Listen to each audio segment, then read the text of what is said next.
What's up, everybody? Welcome back to another video from the 10-7 MMA channel. And this video is about a new story. Nobody's really been talking about it. I saw it because I do occasionally check in with Doug Malo, Doug the Epic Malo, and his YouTube channel. You guys should check it out as well. He's got like 13,000 subscribers already, which is pretty cool for him.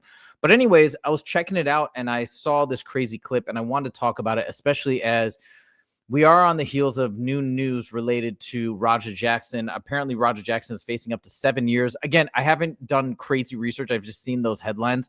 I think it's because the aggravated battery charge that he's being tried for, they're also looking for enhancements, which will increase the sentence from 4 to potentially 7 years. I made a video not too long ago saying that with enhancements, it was possible he could get up to 10 years or be at least charged, or they tried for 10 years. So it sounds like they're going for somewhere in between up to 7 years. But anyways, people have been talking about that. We'll see how it goes. Rampage Jackson pled not guilty. I think they're trying to negotiate with the prosecutor. I do not think it will go to trial. That's my guess, because I think it would be pretty dangerous to go to trial for the defense team, especially with that video footage, which is insane. You show that to any jury, it's going to be bad.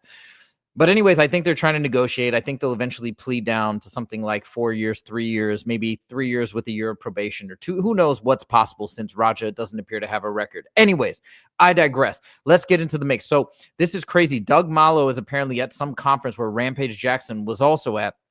And listen to what he had to say. He tried to go interact and have just a conversation with Rampage Jackson. And this is what he said happened. Now, last thing I'll say before I play the clip, take this with a grain of salt. We're only hearing Doug's side. We have not heard Rampage's side. We don't know if this exactly happened, exactly how Doug said, although I'm inclined to believe Doug, because I think from interviews and what we've seen of him, he seems to be a very upstanding guy. You can see he went in there and protected Syko Stu, nearly got taken down and beaten up himself by Raja. So I am going to err on the side of believing Doug 100% in this case, but of course I'd love to hear Rampage's 2 cents as well, so check this out. You know what's really funny? Rampage Jackson flipped me off. I went to go talk to him, shake his hand, clear the air, just because I personally have a lot of negativity from what his son did, but that's fine. He goes, fuck that, he's doing it for clout. So my buddy came back, and we're trying to talk, that's my buddy. So Tanner comes back and tries to talk to him, and then this fucking guy goes, fuck that, he's doing it for clout. No, I wasn't even recording, that's the funny thing, but if that's what you think, what are you doing here, bud? Aren't you doing it for clout and your business? So you're mad at somebody supporting their family, creating a business while you're doing the same thing, essentially? Okay, bud. Yeah. Very good on you. Very good on you. Congratulations, bud. Well, also, I forgot to add, I'm not even here for him or anybody. I'm here with the Scaling Up Boys because that's what we do. So I think he's there for his business. It's some like weightlifting conference. I don't know exactly what it is, but he's there for business purposes. Okay. Now let me color in a little bit of some of the details. It's going to be via speculation, obviously, because again, we haven't heard Rampage's side, but I want to respond to this. So the first thing that shocked me was I was very impressed when Rampage went out and did that interview on Ariel Helwani's show, basically not trying to escape blame, owning up to everything, saying Raja is going to have to do some jail time. He believed that. He thought that was fair. He's not trying to get him out of under hot water, not trying to pay anybody off.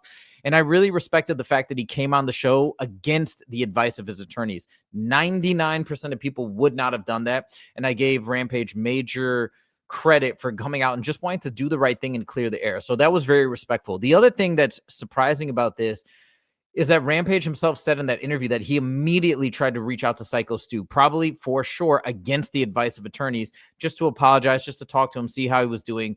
But his calls and messages were not returned. Maybe Syko Stu and his family, they were also advised not to talk to Rampage. Probably is what happened. That's my guess. But anyways, so I give Rampage a lot of credit there.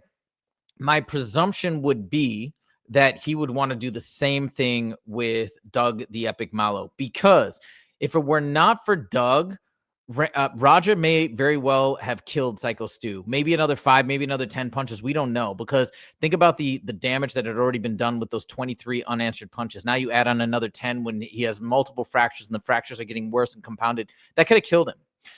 So Doug Malo basically prevented Rampage Jackson from getting a murder charge. Really, he saved not only Syko Stu's life, but he saved Rampage Jackson's life, in my opinion. So I'm surprised that Rampage didn't want to shake his hand and didn't want to talk to him. But now let me play devil's advocate. he hasn't, maybe he hasn't tried to reach out before. Maybe this was the very first time that he saw him and they're in a massively public setting. I'm sure Rampage was streaming. So I'm sure Rampage maybe mistakenly thought that Doug was coming up to get on the stream, to get some clout, to give some exposure. So he said, F that. Apparently Rampage flipped him off. Again, we'll have to wait to hear if that story can be corroborated. But I can understand maybe why Rampage was like, this guy's coming up to me at a conference. He's building out his brand. He's trying to blow himself up and make money. So this is just him trying to do something for that effect, as opposed to reaching out to me privately. Let's just have a phone call. Let's have a meeting. So I do want to say that I can understand where this was a misunderstanding and Rampage is looking at Doug the wrong way. The last thing I'll say, though, is this in defense of Doug Malo, because I've watched a lot of his podcast interviews because I covered this entire story quite extensively. I've watched a lot of Doug Malo stuff, and I get the feeling that he is a very genuine person. Of course, he's trying to build a business. Of course, he's trying to make some good out of this whole negative ordeal. But I think he's got a good heart is what my take is. And I think he was genuinely reaching out. He said he wasn't even recording when he did that. So he was trying to reach out, I think, genuinely and just have a conversation and interaction, clear the air to some extent. And maybe they could try this again. Maybe they could talk privately and actually have a real conversation without the streaming cameras or all the hullabaloo of whatever this conference was or thing like that. So anyways, that's where it stands. But I do think it's very interesting. Just to go back one more time to the idea of Rampage flipping him off. I do not, it makes no sense except for maybe the circumstances, as I mentioned. It makes no sense to be mad at Doug. If anything, he should shake Doug's hand and be eternally grateful that he stepped in and prevented potentially a murder, saved his son from getting a murder charge, which could have led to a life sentence. So I think that's the way that Rampage should view Doug Malo. Anyways, there you have it. Let me know what you guys think in the comments. Number one, do you think we need to take Doug's story with a grain of salt, or do you believe it 100%? Number two, what do you think about Rampage's behavior? If it is indeed true that he flipped off Doug Malo, as Doug Malo said, again, this is just Doug Malo's side. What do you think of that? Do you give Rampage a pass because of all the stuff he's dealing with right now, his son facing years behind bars? Or do you say, whoa, Rampage, what's going on, dog? Like, you gotta treat people a little bit better and not go that route. Again, that's not what I'm saying. I'm just asking if that's how you feel. Let me know your thoughts in the comments. Thank you guys so much for joining. We'll see you in the next video. Take it easy.